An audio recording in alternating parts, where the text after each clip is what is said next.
Before you go and drop all your life savings on the property that you're looking to buy, let me just take you through a few things that you can look for in the contract of sales that could help you save thousands of dollars and a massive headache. G'day guys, my name's Ish, and through multiple years of experience transacting 4 properties from the time I was 21 to now, let me just take you through a few things that I look for in the contract of sale prior to buying the property. Now, this information usually comes at a cost from the lawyer, which is $600 or more per review of the contract, but I'm going to just give you all this information for free in layman's term. And all this information, again, like I said, just comes from years and years of knowledge. So, and it'll just save you a lot of money. I had to pay for it, so I'm just giving you all this information in very simplified format, which will again save you thousands of dollars. So let's just go through it. Firstly, the properties can be bought in 2 main methods, which is firstly called off the plan properties or established properties.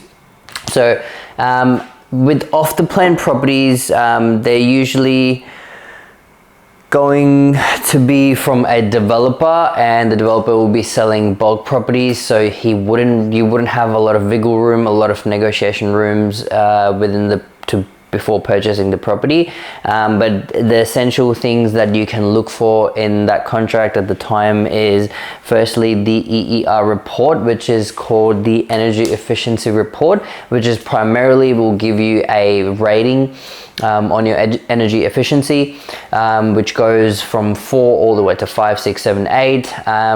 That essentially tells you that the property is how well it's insulated, both acoustically and thermally. Just keep in mind, the higher the rating, the prices obviously of the property will go up a bit as well. So it's a big factor. But if the rating's lower, then obviously it means it hasn't been built very well in terms of the energy efficiency. So yep, look for that one. Another thing is the inclusions list. So before you sign the contract, just make sure that you get what you were promised at the time of when they were actually selling you the property. So all the inclusions with the appliances, sanitary fixtures, if there's what kind of flooring there's going to be, everything is as what you were promised at the time. The third thing is the title. Now this is a bit of a tricky one because titles usually aren't done with apartments and townhouses. They aren't done before the occupancy certificate, because there's just multiple of those things, of those units. So there's a full paperwork that goes through it. There's multiple things that need to be ticked off before you even get to that stage. So you wouldn't always have it, but what you would have is the sort of subdivision plan of the locality of the area, that what area you're buying in, and sort of it'll give you a bit of an indication. So that's a bit of a marker that you can use. Let's jump to the established properties. So this one, for the terms of the plan, there's not much, like I said, but this video is primarily going to be focused on the established properties, because that's where established properties are all these standalone houses that we look at, big lands. These properties are pretty expensive now. They're all obviously, like we know in Australia, $1 million and over. This topic is overly exhausted by all the agents. I'm not going to get into the prices of the property or tell you anything with the crystal ball that I have. I'm just going to sort of take you through, like I said, the contractual things that you should definitely look for in the contract of sale. So contract of sale, for people who don't know, is the contract that you sign on prior to putting your deposit and signing off your life to 30 years of loan to that property.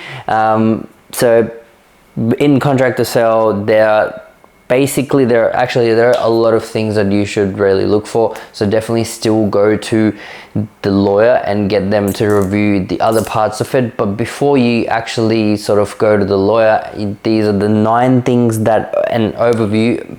This is the major part that you should really definitely look for by yourself. And if any of them don't stick out, don't waste your time and your money with the lawyers. You can just sort of indicate. This will give you a good indicator of what that property is worth, and if that property is something that you should be investing into or buying into. So first things first, the title of the property, obviously a very important one. The title will essentially tell you if the property has one title or it has two titles. Now, people listening out there may be like, okay, if there's a land, it only has one title, but let me correct you there. There was a property that I came across recently which had two titles, not one title. So in that scenario, I just looked at this property which had one title, which was the mainland title, which was, say, for example, 600 square meters of land, and then it had another strip going all the way to the southern side of the property, which had another 50 square meters of land, which had another title on it. So when I looked at the contract, I was like, this is interesting. Why does it have two titles? Turns out the second title was actually an access way easement.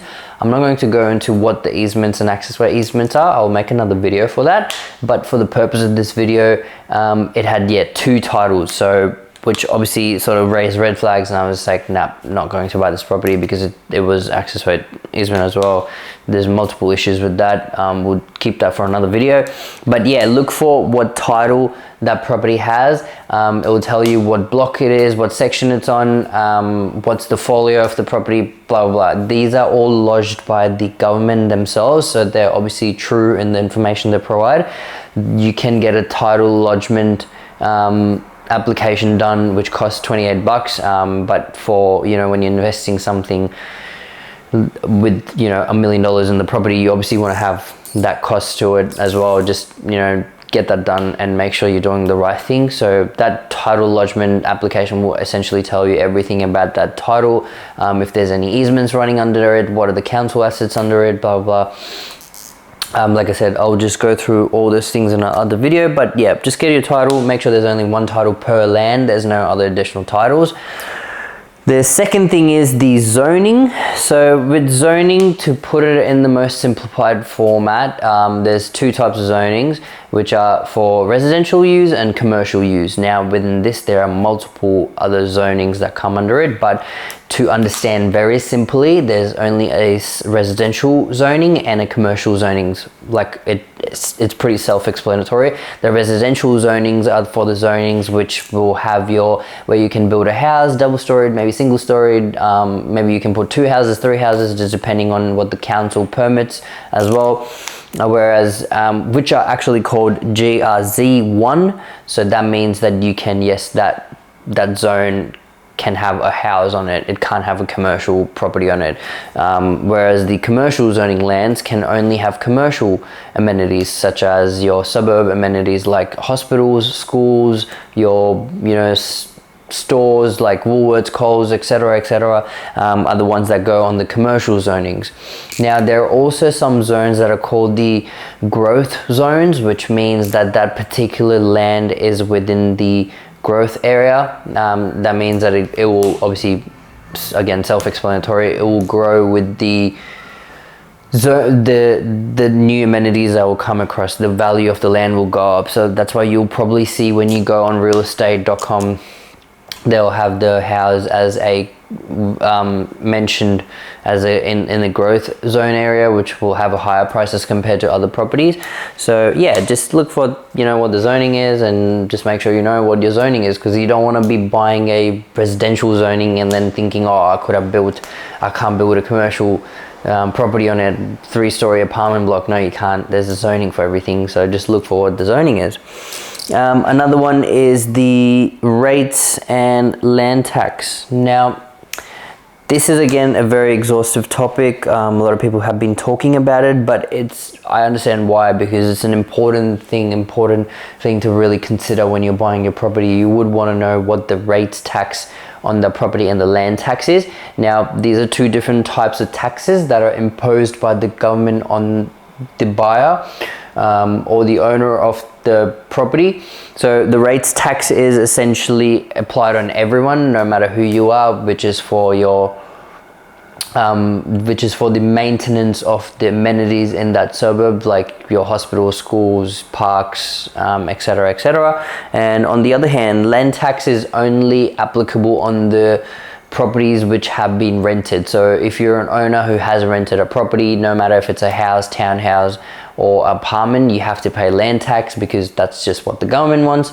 In Victoria, I know the land tax is 2.55%, which is pretty decent, you know, considering if you buy a property $1 million, your land tax is probably going to be in the vicinity of $4,000 or $5,000. That's a lot of money to pay per annum. That's why we had the mass exodus of investors in Victoria in the last sort of year or two. The government just raised the land tax. We're going to go into it. It's a massive topic. I'll just make another video for it, but for the purpose of this video, let's jump back to it. And point 4 is the water authority.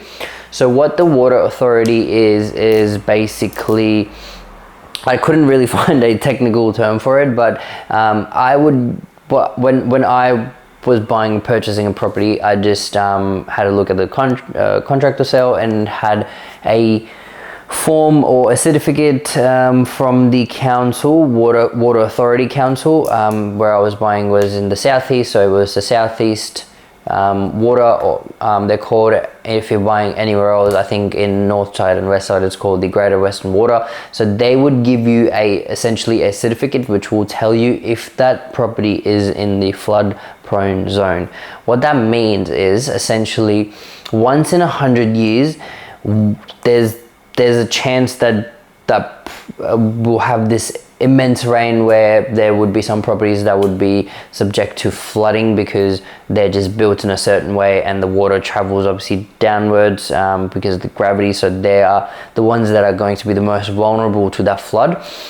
If that contract of sales that has the form from the water authority which states explicitly that yes, this property is in a flood prone area, I personally wouldn't buy it, because how the hell are we meant to know if that 1 in 100 years of rain is going to happen tomorrow after you buy the property? Well, there goes your extra cost to fixing that property. So just look for that, you know, get some more clarifications done, call the authority up, ask them, you know, what's the go? Has this been updated in recent times? More or less it's not. It's just depending on how old the house is, where it's built. If you're living on a hilly area, don't worry about it, because the water is not really going to travel up, it travels down. But again, just do your due diligence, just get through all those things prior to buying the property. Another one is the bushfire zone. So another very common one which people avoid, and you know, this is something that if it tells you that yes, this property is in a bushfire zone, there are a few properties out there that are in sort of all the states I know of. I personally wouldn't buy it because I'm not taking any risk with the asset that I'm buying, which now costs just a ridiculous amount of money. So if I'm investing into something, I would make sure that, you know, that thing isn't there, because what happens is that if you do get insurance as well, the insurance company is just going to be like, well, your contract explicitly tells that the property is in a bushfire zone, so we can't cover you for it. You already knew about this. It's your problem. And there goes your asset. That's going to just cost you so much money now to fix. So just make sure, yeah, just check if that is in the bushfire zone. If it's not, you're all good. Tick, go ahead, buy it. But if it is, I personally wouldn't buy it. I'll just avoid it. I'll just, you know, go buy something else. Point 6 is the termite inspection. Now, again, a very sort of basic point, and this is it's a point which is kind of out of your hands, because you wouldn't necessarily know if that property is termite infested, but there are I've seen contracts out there that are like they don't explicitly say, but they say this property may be a termite infested property. I personally, again, wouldn't buy it, because again, why would you want to buy these kind of properties, right? There are thousands of other properties, like they say, there's so many fishes in the sea. So why would you want to buy something that is, you know, kind of has these issues? You would want to avoid these. So if your property has a termite infestation, if the contract says, they're obviously not explicitly going to say that yes, this is a termite infested property. They will just go sort of around the wording like may contain termite, or NA, or we not that we're aware of, which is a very famous one. So if it says something like that, just don't buy the property. Like I said, it's a tricky one, because I know there's a lot of properties out there that are old that may have this problem, but then again, there's majority of properties, they don't have these issues. So just probably go buy the one that doesn't have this issue. Point number 7, council letter. So again, I couldn't really find a technical term for it, but what this means is essentially you can get a letter from the council. Every solicitor should put this in the contract. It should be explicitly mentioned in the section 32. Section 32, sorry to mention, is a form which forms part of the contract of sale, which will tell you all this information, like if it's in a flood prone zone, if it's in a bushfire zone, or there's multiple other things. If the house has a road access for, this is obviously for the, if you're living in the city you wouldn't have that, but it's for sort of properties that are out in the in the outskirts of the city which don't have proper road access. So you would want to sort of have a section 32 which is has to be in every contract in Victoria. I'm not sure about other states, but that's what it's called in Victoria, which will highlight all these things. So you should just look for that form and just make sure that tick, this is there, or this isn't, so I'm not going to buy it. But back to point 7, which is council letter. You can get a letter from the council which will tell you whether that property has had any building permits in the past, because you would want to know if that property has had any building permits ever or not. Because say for example, if a house has had any renos done or any extensions done and they just did it without the building permit, you probably should know more or less that that property wasn't built in compliance with it, because if they're not getting a building permit, they're most likely going to do a very cheap job and a dodgy job. So you wouldn't want to get stuck with a property that's not compliant. I have seen so many properties in Victoria where you go in the backyard and there's a downpipe that's got an that's flowing into the garden. The overflow is towards the garden. It actually isn't connected to a rainwater tank or a stormwater tank. But as per the National Construction Code, your stormwater pipe should be connected. The rainwater, the stormwater should be collected in either a water tank, or it should be collected in the stormwater pipelines by the councils, the government assets. So again, just check for that. There are multiple other issues that you can find, that if the house didn't get a building permit and isn't compliant and you own the property, you can have, there can be some major issues with the council. So just make sure that you get that building permit letter, which council letter, sorry, that tells you that yes, this property has had a building permit, and if so, they'll tell you this is the building permit. Then you can go ahead and ask more questions from the seller, conveyancer, and ask them, well, if there was a building permit, can you show me the compliances forms from the hydraulics guy, if this was done properly or not, or from the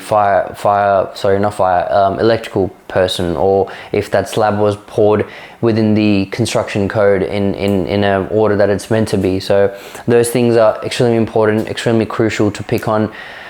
You should definitely get that letter from the authorities, and it will tell you exactly if there was a form, if there was any building permit or if there wasn't. Another one is trees. I just sort of put this in from my experience, because I just don't like a house or have a land which has just so many trees that it takes me forever and ever to cut them down.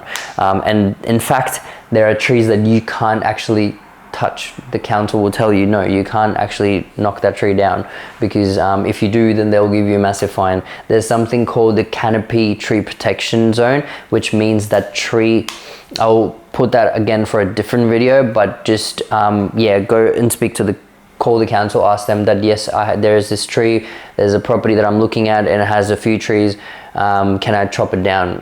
And they will tell you no, it comes in the canopy protection zone, or it doesn't come in the canopy protection zone, which is determined. Again, there is a few points what are the trees that are in the canopy protection zone, so you obviously can't touch them if they are without a council permit. For example, obviously if you have a tree in the middle of your driveway, how the hell are you going to reverse your car in and out? So you're going to have to ask the council, look, there's a tree in the middle of my driveway, what the hell am I meant to do? I need to get rid of it, so can you please, you have to fill the forms out, you have to sort of get them out for an assessment, which takes long time, and I know that there are houses out there that are only for campaign for 3 weeks, and then after that it goes in the auction and gets sold. Sometimes it gets sold prior, so you would want to jump onto this thing quicker, because the councils, they take their damn time. They take like 2-3 weeks to just get back to you. So if you want an expedited review of that tree, of that land, you need to just call them up, harass them, ask them, look, I need to get this done, please, can you just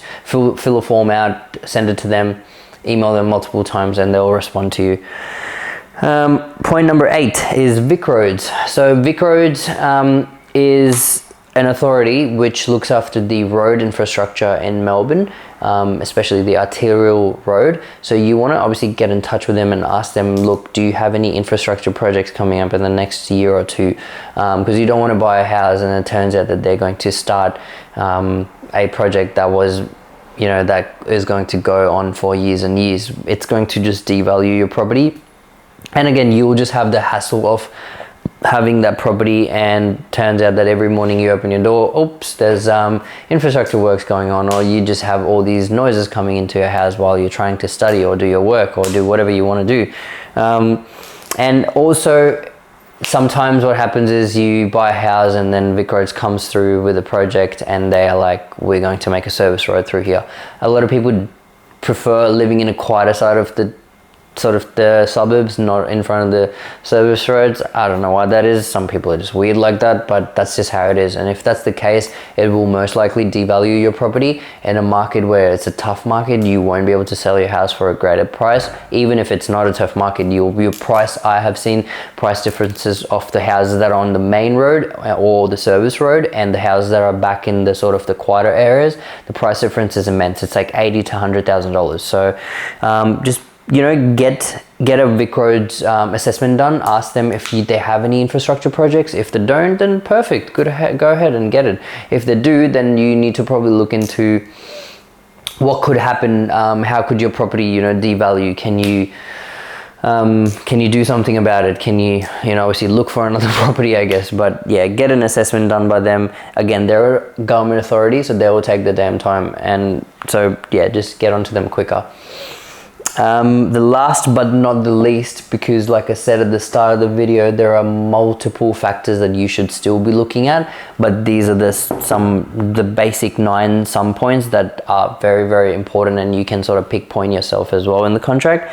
The last point, last but not the least, is the EPA authority, which is again a government authority who looks after any land contamination. So well, the thing is, in Sydney and Melbourne and any of these sort of other olden cities, instead of the houses that are there presently now, there used to be factories, or you know, it used to be industrial area where they had probably some factories that used to work with some sort of chemicals which have just seeped into the ground, and they have caused ground contamination, water contamination. I'm in fact working on a project at the moment which has huge water contaminations, and we had to spend, sorry, not we, the developer had to spend $1 million to fix those works, to get the sort of, before starting the project, we had to do some underground works which costed him $1 million. So yeah, this contamination thing is a huge issue. So turns out that if your land or your property is contaminated, it can just cause a lot of issues. So just look for that. There's also a government website where you can just go on there, and it's sort of like a map, like Google Maps, which you just type in your suburb and it will, or the right exact address, and you click on that land, and it will come up with all the contaminations that it may have, or it may not have any. So then it will just say there is no record for this land, which means there's no contamination. I recently am looking at properties and I'm going through that because I'm just like, look, I need to be pretty sure that, you know, there's no contamination in the land, because some of the contracts have a third-party indemnity there, which means that if it turns out ever to be that the land has any sort of contaminations and you bought it off a previous seller, you can't go back to them and be like, oh, the land's contaminated, I have been sued for damages and losses by someone else, so you're the one who's going to pay for it. The seller or the owner of that property is going to be like, whoops, no, I'm not, because there's a clause which protects me, which is the third-party indemnity, which means if there's any contamination, I do not need to pay for it. it's all on you. So a very, very important point again, EPA has been on the backs of a lot of people recently, especially in commercial field. They're getting very, very active, and they're proactively pushing people to get these $1 million jobs to be done, like I said. So it can, if it may not cost you $1 million because you're on a smaller land and on residential land, but it can still cost you thousands of dollars. So just make sure you avoid that mistake and just get an EPA test, you know, like a report, like I said, online done. It's called EPA Planner or something like that, or Plan Earth, something like that. So it's a Victorian government, and it updates every hour, so you will get the most valid and the most recent information, and you'll be able to see in that area what are the lands that have contamination. So you can click on it and it will tell you what kind of contamination it has as well. So pretty serious. Yeah, so that basically sums up the video for this topic, which is, you know, things to consider for the property. Like I said, there are 9 points that I have highlighted, which are main pick points which you should look at prior to sending your contract to the lawyer, because like I said, it can cost you $600 or more per review. And what happens if you don't want to, you know, if you don't want to buy the property, or it gets sold and an auction for a lot higher price than what you could afford, then it's like a waste of $600. I had to waste that money to get some of this information. Some of it I just sort of learned from experience, but I'm just giving it out all free. Just go make the best use of it, and prior to buying the property, look at these 9 factors. Like I said, there are multiple more factors. I'll just make a part 2 for it or something, but these are like the main pick points you can choose before buying a property. So I hope this information was knowledgeable to you, and I'll see you in the next video. Thanks for watching.